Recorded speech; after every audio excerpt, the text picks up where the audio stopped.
શું આપનું નામ છે ને શું રજૂઆત છે? મારું નામ અરુણભાઈ રોકડ છે.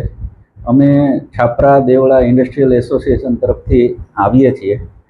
અમારી રજૂઆતોમાં એવું છે કે રાજકોટથી સિટી બસ જે ખીરસરા સુધી આવી રહી છે તેને લંબાવી અને છાપરા ગામ સુધી લંબાવવા માટેની અમારી અરજી છે. ત્યાં છાપરા ગામમાં આજુબાજુના 3-4 ગામોમાં ઇન્ડસ્ટ્રીયલ વિસ્તાર એટલો બધો છે. અત્યારે અંદાજિત 300થી વધારે ઇન્ડસ્ટ્રી ધમધમી રહી છે. એમના ઓફિસ સ્ટાફ તથા કામદારોને આવવા જવા માટે બહુ જ મુશ્કેલી પડી રહી છે.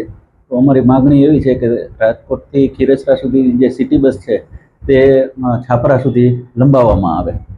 આજે તમે શું રજૂઆત કરી અને શું સાહેબે આજે અમે કમિશનર સાહેબને રજૂઆતો કરી કે આ સિટી બસને છાપરા સુધી લંબાવવામાં આવે એવી રજૂઆતો કમિશનર સાહેબને કરી છે.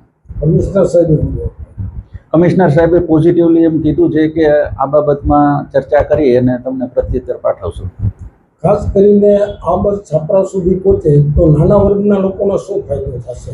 નાના વર્ગના લોકો અત્યારે જે છે કે જે પોતાના પર્સનલ વ્હીકલથી ટ્રાન્સપોર્ટ કરી રહ્યા છે, ટુ વ્હીલર, ખાસ કરીને ટુ વ્હીલર્સ, એમાં સિટી બસ ચાલુ થાય તો અકસ્માતનો ભય ઘણો ઓછો થઈ જાય એવું છે.